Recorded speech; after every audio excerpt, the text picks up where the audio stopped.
जय हिंद friends, welcome to learning Sanskriti. मैं हूं अंजलि और आज हम इस वीडियो में BGDG 172 gender sensitization society and culture की यूनिट 7 की रिमेनिंग पार्ट को कवर करेंगे। ये चैप्टर ही बहुत लंबा है, बहुत सारा डाटा था इसमें, तो सारे डाटा को इंक्लूड किया है, इसीलिए ये वीडियो बहुत लंबा हो जा रहा है। तो ये हमारा इस चैप्टर का पार्ट 3 है। तो पार्ट 1 और पार्ट 2 देखने के बाद ये पार्ट 3 में आइएगा।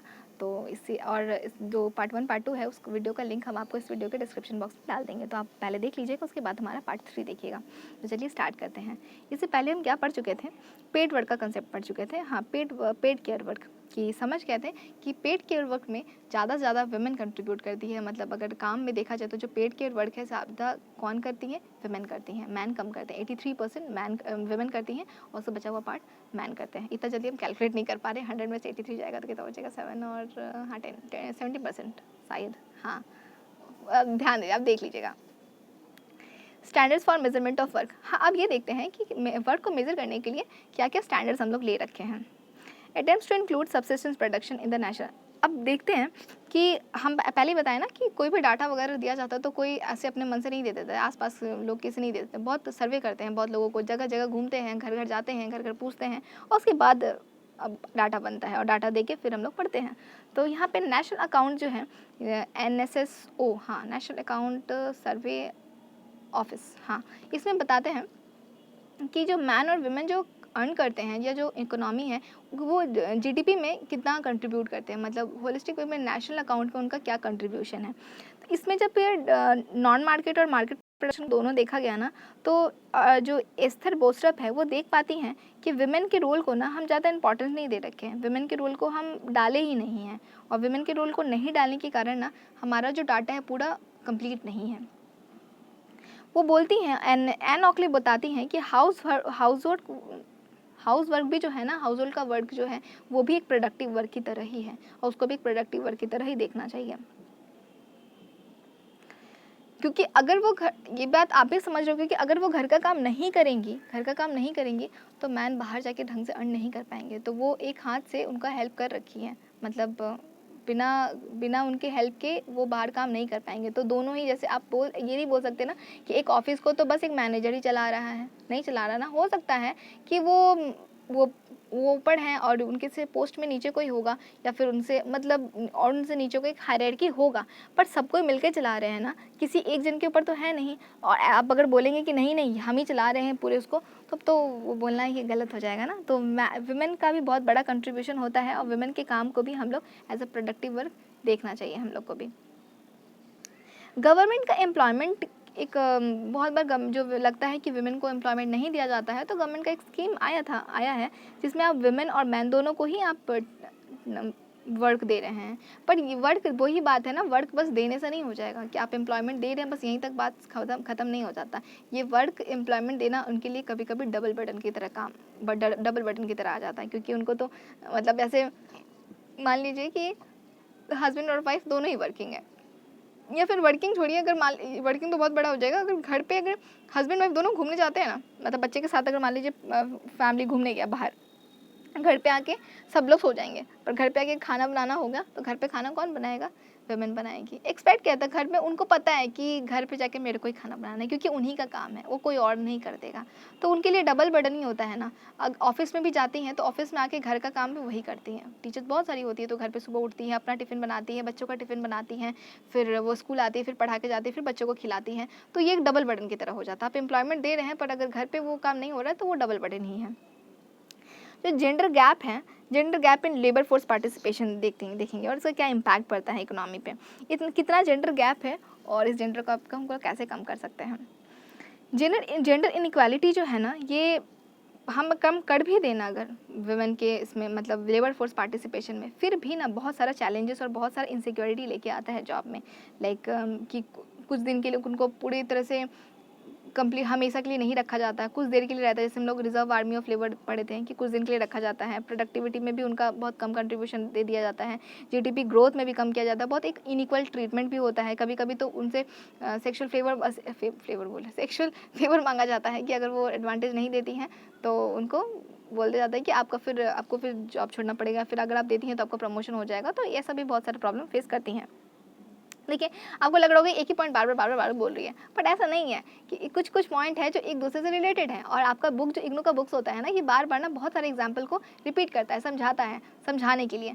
तो जो पॉइंट स्लाइड में आया है वो सारे पॉइंट को हम इंक्लूड कर देते हैं, तो इसलिए कुछ कुछ पॉइंट ना रिपीट हो जाता है। तो ये मत सोचिएगा कि बार बार रिपीट कर रही है, आपकी जो बुक में दिया है वही हम समझा रहे हैं। इकोनॉमिक पोटेंशियल अगर देखा जाए, हम लोग ना अगर जेंडर गैप को इग्नोर करें ना तो हम कभी ना ऊपर नहीं बढ़ सकते। वही बात है कि अगर आप हमारा सोसाइटी में मैन, ऐसा तो नहीं है कि मैन बहुत ज़्यादा है वुमेन नहीं है, पॉपुलेशन में तो दोनों का कंट्रीब्यूशन लगभग आसपास ही है। जब आसपास ही है तो हम किसी एक पार्ट को ही आगे बढ़ाएंगे, एक पार्ट को नीचे रख देंगे, तो कैसे हमारा पूरा सोसाइटी ग्रो करेगा? नहीं ग्रो करेगा ना। तो अगर ये आप जब तक जेंडर गैप कम नहीं करेंगे तो हम इकोनॉमिकली बूस्ट नहीं कर पाएंगे। वही बात है, अगर हम ना दोनों को ही कम करें ना, मतलब जेंडर गैप को कम करें और दोनों को ही ऊपर बढ़ाए ना, तो हम लोग इंडिया विमेन को और विमेन के कंट्रीब्यूशन को अगर ऐड कर ले, विमेन को भी अगर एम्प्लॉयमेंट दें, तो हमारा भारत ना 27% रिचर हो सकता है। ये हमारा एक डाटा बताता है। इंडियन विमेन बहुत ही लोअर कंट्रीब्यूशन, विमेन का जो शेयर है ना, मतलब विमेन के काम में बहुत ही कंट्रीब्यूशन बहुत कम है जीडीपी में। कितना है कि कम से कम लगभग 37% हमारा विमेन का कंट्रीब्यूशन रहता है और मैन का ज़्यादा रहता है। क्योंकि मैन को आप ज़्यादा अपॉर्चुनिटी दे, एक पहले वाले वीडियो में भी हम बताए हैं कि घर के अगर काम में लड़की को अगर बाहर में जॉब मिलता है तो लड़की आराम से बाहर जा सकते हैं, पर विमेन को जॉब मिलेगा तो विमेन बहुत आराम से जा सकती है क्या? नहीं, उनको बहुत सारे सोचना पड़ेगा, घर पे डिस्कशन चलेगा और शायद हमको लगता है लास्ट में कंक्लूजन यही निकलेगा कि उनको बाहर नहीं जाना है, उनको घर पे ही रहना है। फॉल ऑलमोस्ट 8% to 4% ही जो ये भगवान क्या बोल रहे हैं, हाँ, जो ना विमेन का जो शेयर है पहले कितना था, 37% तो था ही, कम था ही, और जो अब जाके एक डाटा बताया है कि वो और गिरते ही जा रहा है। अर्बन एरिया में 8% गिर गया है और रूरल एरिया में 4% गिर गया है। विमेन का जो रोल होता है वर्क प्लेस में, हम सोसाइटी से अलग होकर नहीं देख सकते हैं कि हाँ ठीक है हमारे मतलब वही बात है ना कि सोसाइटी में वही फिर से वापस वही रिपीट आता है कि आप बोल सकते हैं कि हाँ वो सोसाइटी का काम घर का काम नहीं करेगी, बस उसमें बाहर का ही काम है, तो उनको फिर दोनों काम रहता है। एनएसएसओ बताता है कि विमेन का जो पार्टिसिपेशन है ना वो मैन के पार्टिसिपेशन से बहुत कम है, और पर अलग अलग जगह पे अलग अलग है। मतलब अगर रूरल एरिया में देखा जाए तो रूरल एरिया में विमेन कितनी होती हैं, लेबर फोर्स पार्टिसिपेशन में 36% होती है, और अर्बन एरिया में कितनी होती है, 21% होती है। आप सोच रहे होंगे कि सच में क्या विमेन को रूरल गाँव में ज़्यादा काम करना पड़ता है? मतलब विमेन इंडस्ट्री तो ज़्यादा है नहीं, फिर भी विमेन को बाहर जाने कौन देता है बाहर काम करने के लिए? पढ़ेंगे आगे नेक्स्ट स्लाइड में समझ में आ जाएगा आपको कि क्यों ऐसा डिफरेंस है। अर्बन एरिया में मेल कितने होते हैं, 81% होते हैं, और रूरल एरिया में कितने होते हैं, 76% होता है। देखिए जो रूरल एरिया है ना, रूरल एरिया में देखिए जो डाटा सब है ना, ये प्लीज़ नोट कर लीजिएगा, प्लीज़ आंसर में कोट कीजिएगा। बार बार बता रहे हैं कि ये आपको आपके आंसर को बहुत एनहांस करेगा। ये पिरामिड बनाइएगा, ये पिरामिड में दिखाइएगा कि कहाँ पे क्या है, और ये समझा देंगे हम, पर आप ये बनाइएगा। बस नॉर्मल लिस्ट लिखते मत जाइएगा कि नॉर्मल बस हम सारा डाटा लिखते जा रहे हैं। ये कुछ थोड़ा फ्लो चार्ट, कुछ डायग्राम, कुछ एरोज़ वगैरह से दे के, कुछ डाटा डाल के, कुछ हाईलाइट करके, तो ये आपके ना आंसर को एनहेंस कर देता है मार्क्स गेन करने में, तो ये सब कीजिएगा। देखिए हम देखे थे कि रूरल एरिया में, ग्रामीण क्षेत्र में विमेन का कंट्रीब्यूशन ज़्यादा है और अर्बन एरिया में कम है। क्यों ऐसा है? क्योंकि रूरल एरिया में ना एग्रीकल्चर है, एग्रीकल्चर से ज़्यादा लोग एसोसिएट होते हैं, मतलब चास पास क्या बोलते हैं, मतलब फार्मिंग का काम करते हैं, और फार्मिंग के काम में ना फीमेल बहुत बड़ा कंट्रीब्यूशन देती हैं। 75% फीमेल ना जो एग्रीकल्चर में काम, मतलब काटना या फिर बोना, सीड डालना या मैनुअली बहुत काम को करती हैं, और मैन कितने करते हैं, 59% करते हैं। तो ये इसी डाटा से हम लोग पता चलता है कि जो रूरल एरिया में फीमेल का जो लेबर फोर्स पार्टिसिपेशन है वो ज़्यादा रहता है, और अर्बन एरिया में कितना होता है, कम रहता है। इसके बाद हमारा राइट साइड में देखिएगा जो मैन और विमेन का देखा गया है कि मैन और विमेन के साथ क्यों मैन और विमेन के लाइफ में लाइवलीहुड में देखा चेंजेस आता है कि अगर समझे कि हाँ सब बराबर ही हैं, पर यहाँ पे क्या चेंजेस आता है वो देखिएगा कि मैन जनरली ज़्यादा जिस काम में एसोसिएटेड होते हैं ना, तो वो अगर पहला तो होता है एक ऑर्गेनाइज सेक्टर और एक अनऑर्गेनाइज सेक्टर। ऑर्गेनाइज सेक्टर वो होता है जिसमें आपको जॉब सिक्योरिटी मिलता है, अच्छा सैलरी मिलता है, अच्छा अलायंस मिलता है, सब कुछ फैसिलिटी अच्छा मिलता है। और अनऑर्गेनाइज सेक्टर होता है जिसमें आपको ना ठीक से वेतन देता है, ना सिक्योरिटी देता है, ना ऐसा फैसिलिटी रहता है। और वो अनऑर्गेनाइज सेक्टर में अगर मैन और वुमेन को देखा जाए ना, तो मैन जो होते हैं ना, मैन एज ए एम्प्लॉय होते हैं अनऑर्गेनाइज सेक्टर में। और जो विमेन होती है ना वो वर्कर की तरह होती है, मतलब अनपेड या कभी कभी अनपेड फैमिली वर्कर को भी ले लेते हैं। मतलब बोलते हैं ना कि अरे तो तुम्हारा ही घर है, तुम्हारा ही, मतलब मान लीजिए एक दुकान है, एक दुकान में है तो थोड़ा सामान वामान अरेंज करना है, तो बोलेंगे कि अपनी वाइफ को बुला लेंगे, बोलेंगे कि हाँ तुम थोड़ा सामान वामान ये सब ठीक कर लेना, अरेंज कर देना, या फिर ये साफ़ करना तो साफ़ कर देना। उसके बाद उनको पैसा नहीं देंगे, तो वो अनपेड की तरह, अनपेड फैमिली वर्कर की तरह हो जाती हैं। अगर कोई बिज़नेस स्टार्ट करना चाहे तो वो कुछ बड़े बिज़नेस स्टार्ट कर सकते हैं, पर वुमेन को बहुत छोटे मोटे बिज़नेस के साथ ही गुजारा कर लेना पड़ता है, वो ज़्यादा बड़ा बिज़नेस नहीं कर सकती। इवन आपको क्या लगता है कि आप देखिए, बहुत बार होता है कि लड़का जब नहीं पढ़ रहा होता है, बहुत बार बोलते हैं कि मेरे को पढ़ाई में नहीं करना है, मेरे को जॉब नहीं करना है, तो बोलते हैं ठीक है चलो इसका बिज़नेस स्टार्ट कर देते हैं, कुछ पैसा देके बिज़नेस स्टार्ट कर देते हैं। तो आपको लगता है क्या कि लड़कियों को भी कुछ पैसा दिया जाता है कि चलो तुम अपना बिज़नेस स्टार्ट करना चाहती हो, कुछ स्टार्टअप करना चाहती हो, तो चलो हम तुमको पैसा दिए? नहीं, विमेन को तो हमको लगता है कि ज़्यादातर का बता रहे हैं, सबका नहीं बता रहे हैं हम, ये कोई भी चीज़ 100% तो होता नहीं है, तो 100% का बात ही नहीं है, मेजोरिटी का बात बता रहे हैं। लड़कियों के पढ़ाने से ज़्यादा पैसा ना खर्चा, मतलब पढ़ाने का चिंता तो करते ही हैं, उसके ज़्यादा फिर दिमाग में रहता है कि दहेज के लिए भी कंट्रीब्यूट करते हैं। अब वो दहेज अगर ना दें बच्चे को, उस लड़की को ना दे के अगर उसकी पढ़ाई में ज़्यादा लगाएं ना, तो ज़्यादा अच्छा होगा, ज़्यादा फेवरेबल होगा। या फिर आप लड़की के लिए क्या बोलते हैं, बिज़नेस के लिए पैसा जमाते हैं कि अगर लड़का को नौकरी में पैसा देना पड़ा, पढ़ाना पड़ा, लड़के को अगर बिज़नेस स्टार्ट कराना पड़ा तो पैसा रखें। और लड़की के लिए किस लिए रखे हैं, दहेज देना पड़ा, दहेज वो भी उनको नहीं मिल रहा, दहेज लड़के को मिलेगा, उनको तो बस जाना है नाम से। तो लड़कियों को बिज़नेस के लिए ऐसा इतना सपोर्ट घर से भी नहीं मिलता है, और जिस कारण वो हमेशा छोटे मोटे किसी जॉब में रह जाती हैं। आपको याद है क्या कोई बड़े बिजनेसमैन का नाम जो वुमेन होंगी? मेरे को तो याद नहीं, मेरे को नहीं पता, हो सकती है होंगी ही, मेरे को नहीं पता। ऐसा जितनी फेमस शायद नहीं होती है, इसलिए उन लोगों को नहीं पता, जबकि बहुत सारे वॉरेन बफेट और क्या स्टीव जॉब और बहुत सारे मतलब मैन को तो जानते हैं, फीमेल को हम नहीं जानते। पर्पल की एक है, पर्पल की ओनर जो शायद वो बिज़नेस स्टार्ट की थी, हाँ पर्पल की है, नाम मेरे को नहीं पता, पर आप देख लीजिएगा, पर ज़्यादा नहीं होती हैं। वुमेन का कोई वर्क स्टार्ट करती है ना, तो वो जनरली मैनुअल वर्क ही स्टार्ट करती है और फिर घर से ही करती है। वो अगर वो बोलती है हम ये काम करना चाहते हैं, तो बोलती है कि अच्छा तुम ऐसा काम करो ना जो तुम घर से, जो बाहर तुमको ना ज़्यादा जाना पड़े, घर से ही कर लो। तो वो इसी में कन्वीनियंस समझती है कि घर पे रह के बच्चे को भी देख लेंगी, घर पे भी रह लेंगी, तो वो ऐसे ही काम से एसोसिएट होती है जो वो घर से कर पाएंगी, मतलब वो बाहर ज़्यादा नहीं जाती हैं। अब बाहर अगर आप नहीं जाएंगे तो आई डोंट थिंक इतना आप एक ब्रॉडर एस्पेक्ट में बढ़ पाएंगे, आगे बढ़ पाएंगे। आपको थोड़ा निकलना ही पड़ेगा ना, आपको डीलर से बात करना ही पड़ेगा। तो उन लोग के लिए तो पहले ही बाउंडेशन लगाते थे कि बाहर नहीं जाना है, तो रह जाती हो बस नीचे ही। अब एक देखिए पिरामिड है, इस पिरामिड में बता रहे एक लेफ्ट साइड में एक एरो दिया है जो नीचे के साइड जा रहा है और उसके ऊपर लिखा है पॉवर्टी रिस्क, और एक राइट साइड में एक एरो दिया है जो ऊपर के साइड जा रहा है जिसके ऊपर लिखा है एवरेज अर्निंग। तो जैसे ही आप इस पिरामिड अब नीचे जाएंगे ना, जितने नीचे में जो लोग हैं ना वो पॉवर्टी रिस्क में हायर हैं, और जैसे ही आप ऊपर जाएंगे एवरेज अर्निंग के, ये थोड़ा ना एक्चुअली एडजस्ट नहीं हो पा रहा था ना, इसलिए हमको साइड में लिखना पड़ा। आप अगर आप आंसर में लिखिएगा तो थोड़ा अच्छा से लिखिएगा, मतलब इस एरो को ठीक से दिखा दीजिएगा, नीचे लो लिख दीजिएगा और ऊपर हाई लिख दीजिएगा, जो इसमें नहीं है। और जो हमारा राइट साइड का जो है, राइट साइड में जो एवरेज अर्निंग लिखा है, मतलब आप जैसे ऊपर जाएंगे पिरामिड में तो आपका अर्निंग जो है, जो एम्प्लॉयज़ लोग का अर्निंग है वो ज़्यादा होगा। तो देखिए सबसे ऊपर में कौन कौन है, पहले ऊपर में एम्प्लॉयज़ हैं, नीचे में है इनफॉर्मल वेज वर्कर्स जो रेगुलर के बेसिस पे पर वो इनफॉर्मल काम करते हैं। उसके बाद आता है ओन अकाउंट ऑपरेटर्स और इनफॉर्मल वेज, मतलब कैजुअल वर्कर, या फिर कोई अकाउंट का काम हुआ, बिजनेस पैसा वैसा का थोड़ा मोड़ा काम हुआ तो वो उसमें आ जाते हैं। उसके बाद हमारा industrial out worker, home workers इसलिए बोलते हैं कि बहुत कुछ बिजनेस चल रहा होता है। जैसे हम बताएं ना, मेरे घर के पास एक फैक्ट्री है जिसमें शर्ट बन रहा होता है, तो उसमें कुछ लोग होते हैं जो वहाँ पे बैठ के वहीं पे मशीन से शर्ट बनाते हैं, और कुछ लेडीज़ होती हैं जो घर घर बहुत सारा शर्ट लेके चली जाती है, अपने घर लेके चली जाती हैं, और वो शर्ट में एक्स्ट्रा सूता होता है या एक्स्ट्रा कुछ काट वाट के ठीक मतलब रिफ्रेश करके फिर देती हैं। तो वो भी तो एम्प्लॉयज़ की तरह रही है ना, पर वो क्या है, होम वर्कर की तरह है, मतलब वो लेके जा रही है, घर पे काम करके आ रही है, तो वो है होम वर्कर। और उसके बाद नीचे सबसे नीचे आती है अनपेड फैमिली वर्कर्स, मतलब जो ग्रांटेड है कि घर का कुछ काम है, जैसे कि चाय वाय देना है। अगर मान लीजिए आप फैक्ट्री स्टार्ट कर रखी है, आपके ऊपर छत के ऊपर फैक्ट्री है, या फिर आपके नीचे वाले पूरे रूम में पूरा फैक्ट्री है किसी चीज़ का, तो अगर मिस्त्री को आपको चाय वाय देना है तो घर से एक्सपेक्ट करते हैं कि हाँ चलो तुम चाय थोड़ा दे दो ना, बना के दे दो ना। उसके लिए उनको कोई ये नहीं, वो बस ऐसी अनपेड की तरह वो हेल्प कर दे रही है, कंट्रीब्यूट वो भी कर रही हैं पर वो अनपेड हैं। तो जितने नीचे में है ना वो सब क्या है, वो जनरली प्रीडोमिनेंटली वुमेन होंगी। और जैसे ही आप ऊपर जा रहे हैं, ऊपर का जो नीचे का जो 2 है इंडस्ट्रियल होम वर्कर्स है, और नीचे की जो अनपेड फैमिली वर्कर्स है वो प्रीडोमिनेटली मतलब ज़्यादातर कौन होंगी, विमेन होंगी।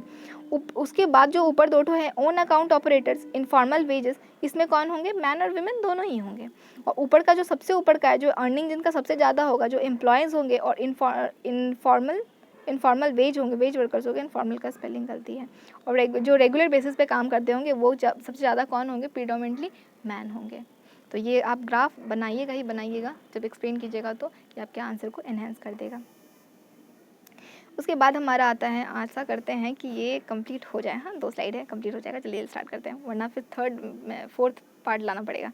ग्लोबल जेंडर गैप रिपोर्ट, हमारा ग्लोबल जेंडर गैप रिपोर्ट बताता है, रिपोर्ट के अनुसार बताते हैं कि विमेन जो होती है जनरली लो पेड वेजेस होती है। अब आप बोलेंगे बार बार एक ही बात बोल रही है, आपकी बुक में लिखा हुआ है इसलिए हम बोल रहे हैं, अगर आप बोलेंगे तो हम स्किप कर देंगे बहुत, क्योंकि ये बहुत सारे स्टूडेंट हैं ना जिनके पास बुक्स नहीं हैं, तो उनके लिए भी, उनको भी ध्यान पे रख के बनाया जाता है कि उनको भी सारा पॉइंट मिल जाए, वरना हम बात देखिए डायरेक्ट डाल देंगे ग्लोबल जेंडर गैप रिपोर्ट और कुछ पॉइंट डाल देंगे और बस वर्बली एक्सप्लेन कर देंगे और सारा कुछ नहीं डालेंगे, मेहनत भी कम लगेगा, टाइम भी कम लगेगा, पर इससे उन लोगों को प्रॉब्लम हो जाएगा जिनके पास बुक नहीं है। इसीलिए हम सारा टॉपिक जो है एक एक टॉपिक जो आपकी बुक में है लाइन टू लाइन कोशिश करते हैं कि डाल दें, समझा दें। 68 NSSO के अनुसार बताते हैं कि विमेन जो है 30% लेस होती हैं, 30% लेस काउंटर पार्ट रहती है, मतलब अर्न भी कम करती है, कंट्रीब्यूशन भी कम रहता है, पार्टिसिपेशन भी कम रहता है, 30% कम रहती हैं।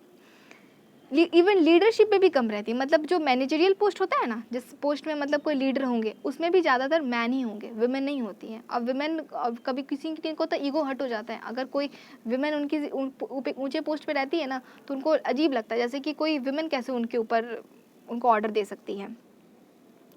इवन 7% जो एजुकेटेड विमेन होती है ना, वो भी बहुत बार होता है कि 14% में और 7% जो एजुकेटेड वुमेन होती हैं वो पहले भी हम ये बात बोले थे कि उनके पास डिग्री होता भी है तो वो अलमारी में बंद करके रख देती हैं, वो अपना काम छोड़ देती हैं। जब से वो मैरिड लाइफ में जाती हैं, जॉब उनका बच्चा हो जाता है तो वो अपना बंद कर देती है, वो जॉब को क्विट कर देती है, नहीं करती है।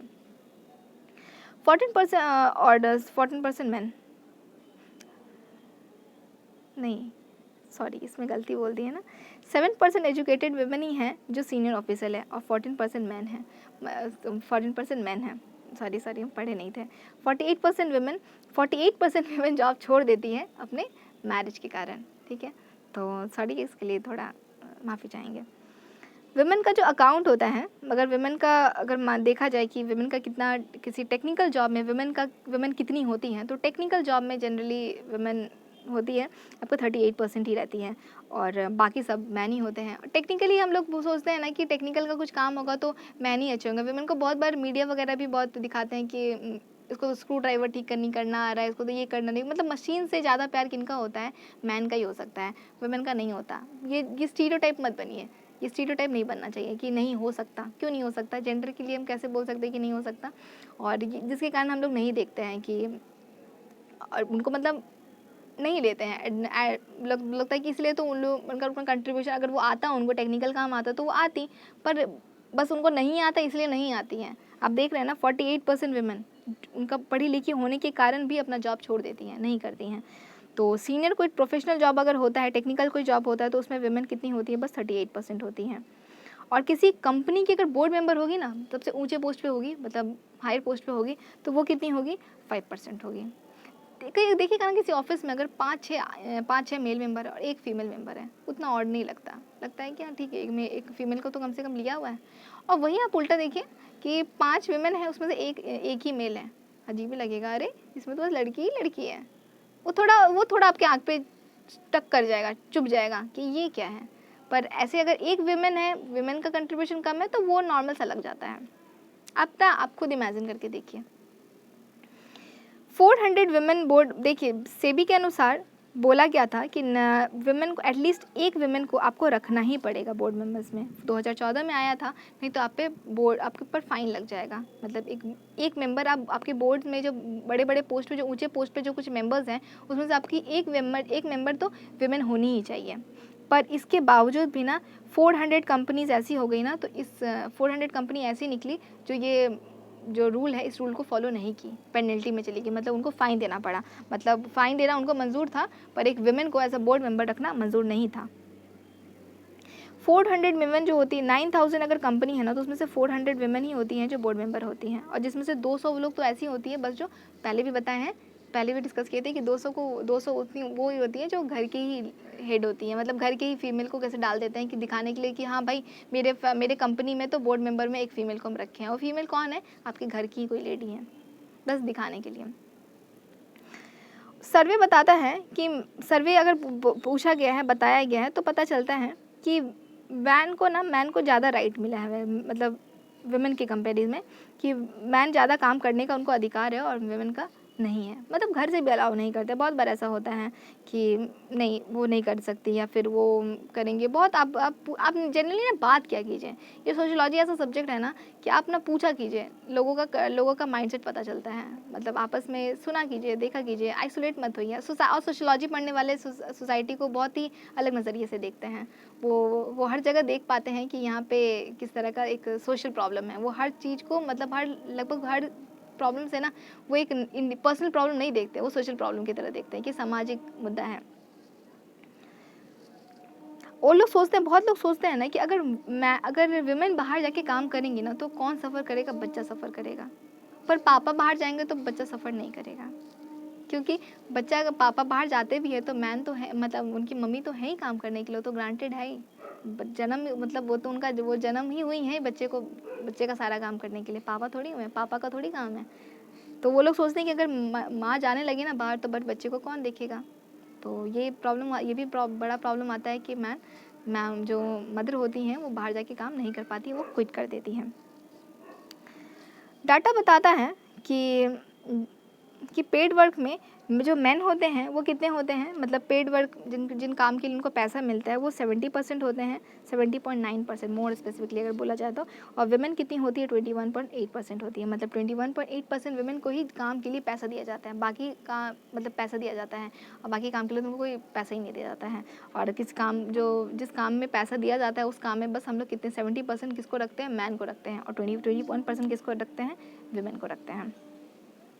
ये सब डाटा नोट कर लीजिएगा, ये सब डाटा डालिएगा, वो आपके आंसर को अच्छा बना देगा। डाटा इग्नोर मत कीजिएगा एक भी डाटा, और डाटा जब डालिएगा ना तो डाटा डालते वक्त उस नीचे अंडरलाइन कर दीजिएगा, क्योंकि टीचर तो देखने नहीं जा रहा। बहुत बार होता है कि टीचर आपका पूरा आंसर को नहीं पढ़ा होता, पूरा लाइन टू लाइन कभी कभी नहीं पढ़ता है, पर आप जब डाटा को हाईलाइट कर देते हैं ना, जिस चीज़ को आप दिखाना चाहते हैं, तो उस डाटा को हाईलाइट करके वो उनका ध्यान जाता है, क्योंकि आप तो टीचर के सामने बगल में बैठे नहीं कि सर देखिए मेरा यहाँ पे हम ये भी पॉइंट डालें, सर देखिए यहाँ पे पॉइंट ये पॉइंट डालें, सर तो देखेंगे नहीं। पर जब आप हाईलाइट कर देंगे ना तो सर का नज़र खुद चला जाएगा कि हाँ बच्चा देखो डाटा भी डाला है, तो इसको एक्स्ट्रा मार्क्स दे देते हैं।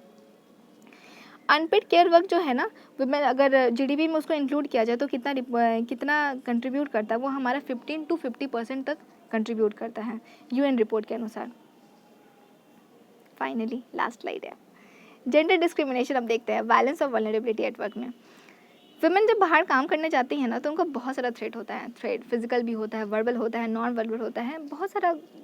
वही पहले भी बताए थे ना कि उनको मतलब एक्स्ट्रा फेवर मांगा जाता है, उनको सेक्सुअली अब्यूज़ किया जाता है, कुछ मतलब टीज़ किया जाता है, टीजिंग इवन वर्बली बोल दिया जाता है, और बोला जाता है नहीं तो मतलब इस तरह का अनकंफर्टेबल फील कराया जाता है कि या तो वो अग्री हो जाती हैं या तो फिर वो खुद छोड़ देती हैं, और जनरली वो मोस्टली खुद छोड़ ही देती हैं, और जिस कारण उनका डोमिनेंस बढ़ा हुआ रहता है हमेशा।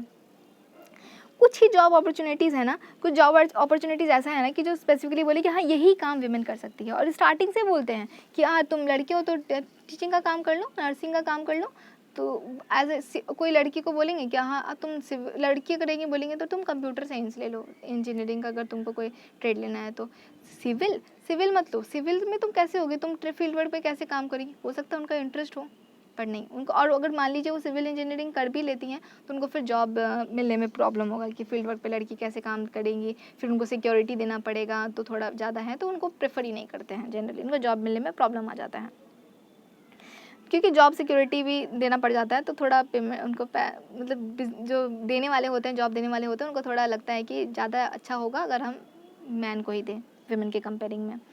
डोमेस्टिक माइग्रेंट वुमेन जो होती हैं उनको बहुत सारा जॉब सिक्योरिटी भी बहुत कम रहता है, मतलब कुछ दिन के लिए जाती हैं, उनको ऐसा नहीं है कि उनको जॉब मिल गया तो वो हमेशा उनको जॉब फिक्स रहेगा उनका, कभी भी उनको छोड़ दिया जाता है, कभी उनको निकाल दिया जा सकता है, कभी भी बोला जा सकता है कि ठीक है आप जा सकती हैं। और इसलिए वो अपने पर प्रॉब्लम कभी कभी सह लेती हैं, बोलती नहीं हैं, कुछ पैसा कम मिलता है तो भी रह लेती हैं, कुछ ईव टीजिंग है, डोमेस्टिक थोड़ा वायलेंस जैसा कुछ होता है, उनको सेक्सुअल हैरेसमेंट कभी कभी वो फेस करती है थोड़ा मोड़ा, तो उनको वो सह लेती हैं, मतलब नहीं बोलती है क्योंकि उनका कुछ मजबूरी रहता है, पैसा अर्न करना रहता है, तो वो बोलती है कि चलो कोई नहीं, वो थोड़ा सा सह के एडजस्ट कर लेती हैं। बहुत बुरा है, मतलब आप देखेंगे ना तो बहुत ही लगता है ना कि थोड़ा ही, वैसे कुछ तो प्रॉब्लम है नहीं, थोड़ा मोड़ा तो होता है, थोड़ा कंट्रोल करना चाहिए, पर ये ना जो सेक्सुअल हैरेसमेंट है ना, ये ना बस फिजिकली ही नहीं, मेंटली भी बहुत गंदा इम्पैक्ट डालता है। तो खैर वो तो बात का बात है, ज़्यादा हो जाएगा। यहाँ पे स्टार्ट करते हैं। Human trafficking.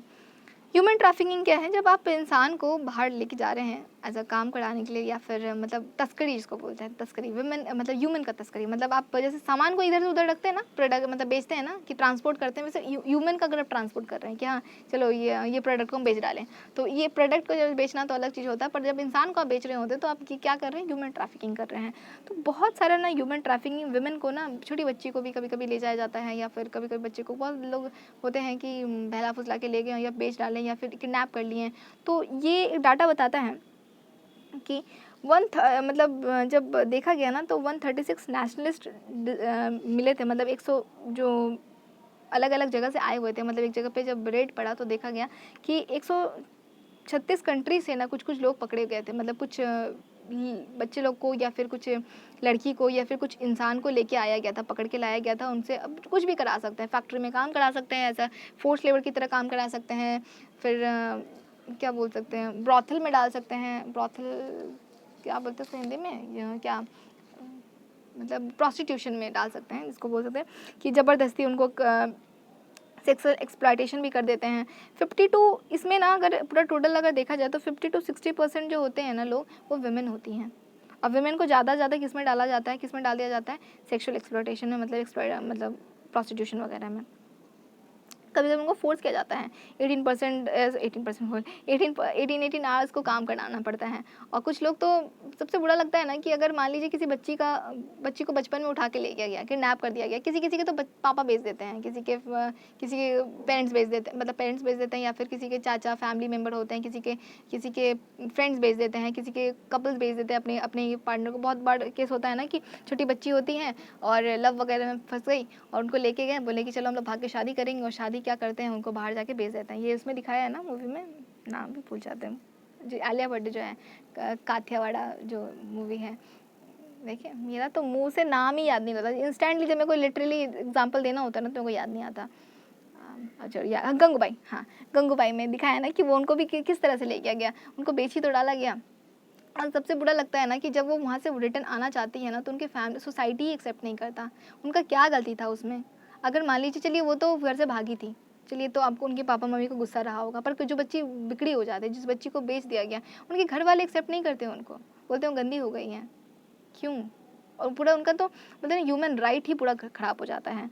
तो ये भी बहुत आप बुरे नज़र से बहुत बार होता है। जो रेपिस्ट होते हैं, रेपिस्ट को ज़्यादा ना देख के हम लोग, मतलब जो विक्टिम है उसको बोलते हैं कि अब इससे कौन शादी करेगा, इसको तो इज्जत खराब हो गया। अरे उससे क्यों शादी कोई नहीं करेगा? क्या हो गया? वो क्या की? वो तो कुछ नहीं की। शादी तो उनसे नहीं करना चाहिए जो रेप किए हैं, नहीं, पर बोले अब क्या होगा उनको, अरे उनका क्या गलती है? जानते हैं ये सब अगर आप पढ़ के भी ना, अगर नज़रिया आपका नहीं बदला, आपका एटीट्यूड नहीं बदला, आपका पर्सपेक्टिव नहीं बदला, तो फिर पढ़ना बेकार है। तो जो चीज़ पढ़ रहे हैं ना, थोड़ा थोड़ा डेली ज़रूर आपके आशा करते हैं कि आपके बिहेवियर में, आपकी सोच में ज़रूर चेंजेस आएगा। आप समाज को अलग नज़रिए से देखेंगे और सिचुएशन को भी। डोमेस्टिक वर्क जो होता है, जो भी सब्जेक्ट टू सेक्सुअल अब्यूज़, कहाँ तक थे हम लोग पे? हाँ, 18 आवर्स तक काम कराते हैं। और कुछ कुछ ना घर के काम में जो विमेन जाती है ना, उस घर के काम में भी उनको मेड जो होती है, मेड भी जो ओनर होते हैं वो भी समझ जाते हैं कि ये मजबूरी में आई हुई है, तो कभी कभी उनको भी सेक्सुअल अब्यूज़ का सामना करना पड़ता है। मतलब मेड के साथ भी बहुत बार सेक्सुअल हैरेसमेंट हो जाता है, और कभी कभी उनको बोलते हैं कि ठीक है, आप अगर आप थोड़ा, आपको एक्स्ट्रा पैसा दे देंगे, अगर आप थोड़ा सा मेरे को मतलब सेक्सुअल फेवर के लिए, फिर बोल रहे सेक्सुअल फेवर के लिए अगर आप थोड़ा अग्री हो जाती हैं तो हम आपको एक्स्ट्रा पैसा दे देंगे। तो इस तरह का सेक्सुअल हैरेसमेंट भी वो फेस करती हैं। वो सोचिए, वो एक विमेन है जो घर से बाहर आई है, एक शहर से दूसरे शहर आई है अर्न करने के लिए, पैसा अर्न करने के लिए। उनके पास तो ना जॉब सिक्योरिटी, कभी भी निकाला जा सकता है, वो कहाँ जाएगी? वो देख रही है कि हम यहाँ पे काम कर रहे हैं तो मेरे साथ सेक्सुअल हैरेसमेंट हो रहा है, हम कहीं और जाके काम करेंगे तो हमको पैसा नहीं मिलेगा, हम रहेंगे कहाँ? बहुत सारा प्रॉब्लम वो फेस करती हैं विमेन। और हर चीज़ एक दूसरे, अगर वो पढ़ी लिखी होती तो नहीं प्रॉब्लम होता ना इतना, और प्रॉब्लम होता पर थोड़ा कम होता। पॉवर्टी जो है, लिमिटेड उनको ऐसा क्यों होता है कि एक तो गरीबी, दूसरा होता है कि उनका लिमिटेड एजुकेशन, उनको पढ़ाया कम जाता है, पढ़ाई कम की हुई रहती है, जिस कारण वो लेबर मार्केट में घुस जाती है। मतलब उनको लगता है कि हाँ पढ़ी लिखी कम है, पर उनको लगता है कि अर्न करना मेरे को पड़ेगा, तो क्या करती है, नॉर्मल किसी भी जॉब में घुस जाती है। किसी भी जॉब में घुस जाने के कारण उनका पूरे भरपूर मात्रा में एक्सप्लॉयटेशन होता है, और कभी कभी तो उनको फोर्स, मतलब उनको मजबूरी, उनको सेक्स वर्क में इंडल्ज हो जाना पड़ता है। इवन लगता है ना कि जब कि जर्नलिज्म जो है, मतलब बहुत सारी विमेन होती हैं जो मीडिया में जो बोल रही होती हैं, जो एंकर कर रही होती हैं मीडिया में, तो लगता है कि बहुत विमेन लोग होती हैं, पर ना ये भी, यहाँ भी एक ग्लास सीलिंग दिखता है कि जो विमेन जो टीवी पे आ रही होती है मीडिया में, या फिर न्यूज़ चैनल पे जो आ रही है, जो एंकरिंग कर रही होती है, वो तो बस एक दो ही रहती है। उससे मेजॉरिटी में ना, मेजॉरिटी विमेन होती है ना जो पर्दे के पीछे ही रह जाती हैं, उनका पोस्ट नीचे ही रह जाता है, बस एक के दुख को ही लेके आते हैं। मतलब जर्नलिज्म वाले अगर फील्ड में आप घुसे देखेंगे तो विमेन, बहुत सारी विमेन जाती हैं, पर टीवी पे कौन आती है? इक्के दुक्के लोग ही आते हैं, बस 2 ही 4 विमेन आती हैं। इवन बीपीओ सेक्टर में भी जो विमेन होती हैं, उनको विमेन को लिया जाता है वॉइस ओवर के लिए, वॉइस के लिए, उसमें भी उनको सैलरी उनका बहुत कम रखा जाता है, बहुत कम सैलरी दिया जाता है, और जॉब सिक्योरिटी तो बिल्कुल भी नहीं। अब हमारा चैप्टर कंप्लीट हो जाएगा। हाँ, तो अब हमारा आता है, सर हम प्रॉब्लम तो समझ गए, क्या क्या प्रॉब्लम आया। अब हमारा अब आता है हमारे सोल्यूशन के बारे में, क्या क्या रिकमेंडेशन दिया जा सकता है, क्या क्या सोल्यूशन पे काम किया जा सकता है। सबसे पहला बात है कि जो जेंडर गैप है ना, ये पहले तो हम जॉब के बारे में बाद में देखेंगे कि जेंडर गैप को। सबसे पहले ना जो एजुकेशन है ना, उस एजुकेशन में जेंडर गैप को कम करना, कि विमेन को भी पूरा सपोर्ट देना चाहिए कि हाँ विमेन भी पढ़ेगी, और विमेन को भी आप उस पेरेंट्स से भी है कि हम लोग जब पेरेंट्स बनेंगे तो हम लोग तो बिल्कुल ऐसा नहीं करेंगे, आशा करते हैं कि जो कुछ पेरेंट्स होते हैं ना कि लड़कियां पढ़ के क्या करेगी। मतलब मेरे खुद 2-4 एग्जांपल है मेरे लाइफ में देखे हैं कि लड़की जो रहती थी, मतलब मेरे स्कूल में ना इंग्लिश मीडियम और हिंदी मीडियम दोनों था, मतलब इंग्लिश मीडियम में भी था, हिंदी मीडियम में भी था। तो इंग्लिश मीडियम में ना कुछ लड़के थे और हिंदी मीडियम में उनकी बहन पढ़ती थी। तो इंग्लिश मीडियम में किसको डाल रखे हैं? बेटे को डाल रखे हैं। हिंदी मीडियम में किसको डाल रखे हैं? बेटे को डाल रखे हैं। क्यों? क्योंकि विमेन को दूसरे घर चले जाना है। देखिए, वहीं दूसरे घर चले जाना है, वहीं तक उसका लाइफ ख़त्म नहीं हो जाता, वहाँ से तो लाइफ उसका शुरू होता है। तो वहाँ पे वो भी उनको सेल्फ डिपेंडेंट रहे, वो अपने पैर पे खड़े रहे, तो ये भी बहुत ज़रूरी है। एक केस स्टडी भी देखे थे, बगल का ही था कि वो थोड़ी गरीब रहती है लड़की, शादी हो जाता है उनका, और शादी हो जाने के कारण वो जब घर पे अपने मायके मतलब ससुराल जाती है तो उनके साथ बहुत ही टॉर्चर हो रहा होता है। टॉर्चर होने के कारण वो फ़ोन करती है अपने घर में, पापा मेरे को बुला लीजिए, मेरे साथ बहुत प्रॉब्लम हो रहा है। पापा बोलते हैं कि हम तुमको बुला नहीं सकते बाबू, हम तुमको बुलाएंगे तो हम खिलाएंगे क्या तुमको, और मेरा बदनामी मिल जाएगा। ठीक है, अब वो क्या करती हैं पता नहीं, अब तो भगवान ही जाने क्या हुआ होगा उनके साथ, पर वो पूरी जल जाती हैं, और वो उनका डेथ अभी वो नहीं है, मतलब स्वर्गवास हो गया उनका। पर बुरा लगता है सुन के, पर क्या हुआ था नहीं जानते। उनके साथ डोमेस्टिक वायलेंस हुआ था, मतलब घर पे उनको मार दिया गया था, या फिर जला के मार दिया गया था, या फिर वो खुद सुसाइड कर लेती हैं, गॉड नोज़। पर जो भी है, अगर वो पढ़ी लिखी होती तो क्या वो पापा से जाती, और पापा से अगर उनको सपोर्ट नहीं मिलता तो क्या वो घर छोड़ के चली नहीं जा सकती थी? बोलती थी ठीक है, मेरे को मार नहीं सहना, हमको नहीं रहना, हम जा रहे अकेले, हम सेल्फ डिपेंडेंट हैं, हम खुद अर्न करके खा सकते हैं, और भी अच्छी जगह पे खा सकते हैं विथ पूरी सिक्योरिटी के साथ। इसीलिए सबसे ज़्यादा बस ना शादी कराना ही ज़रूरी नहीं है, पढ़ाना उससे ज़्यादा ज़रूरी है। तो जैसे एजुकेशन सिस्टम में अगर जेंडर गैप कम होगा ना, तो इम्प्रूवमेंट यहाँ से स्टार्ट हो जाएगा। दूसरा आता है स्किल ट्रेनिंग भी देना वुमेन को, डिजिटल सर्विस भी देना, कि लड़कियों को जो वोकेशनल ट्रेनिंग है, कि वुमेन को बहुत बार, अब तो बहुत सारा NGOs वगैरह हैं जो मतलब जो क्या बोलते हैं हम, जो प्रोस्टिट्यूशन से रेट पड़ने पे जो वुमेन को लाया जाता है वापस घर वापसी तो नहीं हो पाता है उनका, बहुत लोग उनको घर अलाउ नहीं नहीं रखते हैं कि समाज में उनका बदनामी होगा, तो उनको बहुत सारा स्किल वर्क सिखाया जाता है, और जिनके कारण वो अपना डिग्निटी से लाइफ थोड़ा अच्छे से जी पाती हैं। जेंडर डाइवर्सिटी पॉलिसी को भी लाना चाहिए कि कुछ भी पॉलिसी अगर आप लाते हैं, गवर्नमेंट कुछ पॉलिसी लेके आए तो पूरे डाइवर्स वे में लाएं, दोनों के लिए लाएं। इस तरह से जैसे कि ये जो आया था ना कि मैटरनिटी लीव जो आया था, तो मैटरनिटी लीव और आप प्रेशर डाल रहे हैं मतलब विमेन पे, और एक तो वो उन पे है ही कि वो घर का बच्चे होने पे बच्चे का देखभाल करेंगी, ऊपर से आप उनको लीव दे रहे हैं कि ठीक है तुमको चलो ऑफिस से भी छुट्टी दी और ऑफिस से छुट्टी लेके घर पे आराम से बच्चे का ख्याल रखो, और पापा को नहीं दे रहे हैं। तो ऐसा पॉलिसी मत लेके आइए जो जेंडर डिस्क्रिमिनेट करता हो, जेंडर डिस्क्रिमिनेशन को कम करने वाला पॉलिसी ले आइए। ऊपर से गवर्नमेंट अगर कुछ पॉलिसीज़ बना रहे हैं तो उस पॉलिसी को इम्प्लीमेंट भी बहुत ग्राउंड लेवल तक करना चाहिए, जैसे सेबी वाले में हुआ। मतलब वो बोल तो दिए कि हर ऑफिस में एक बोर्ड मेंबर में एक विमेन होगी, पर थी क्या? नहीं थी। 400 में से शायद 200 मेंबर तो 200 कंपनी था कि वो कि 400 कंपनी था ना, 400 कंपनी था जो ऐसा था जिसमें कोई विमेन थे ही नहीं, मतलब पेनल्टी में आ रहे थे उन लोग। तो और दूसरा आता है हमारा डोमेस्टिक वर्क का जो बर्डन है विमेन पे, उसको थोड़ा कम करना, कि दोनों पे रखना कि एक जो काम है, घर का काम है, वो हाउस होल्ड चोर्स है, दोनों का काम है।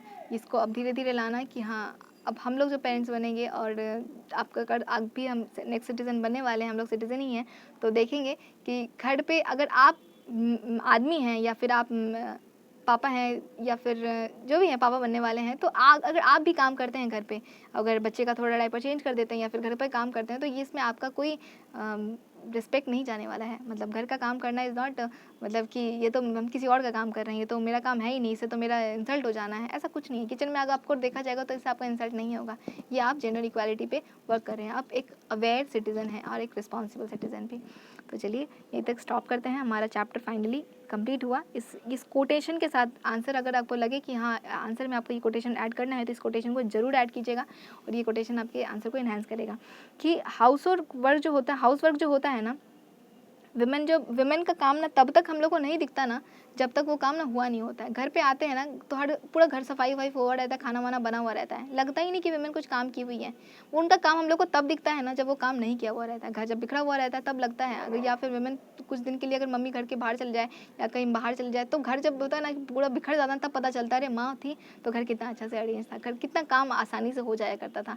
तो विमेन का काम हम लोग को तब तक नहीं दिखता जब तक घर में वो काम नहीं अधूरा ना रहता है। तो ये आप आंसर लिख सकते हैं, ये कोटेशन आप डाल सकते हैं, आपका आंसर इनहेंस हो जाएगा। चलिए थैंक यू।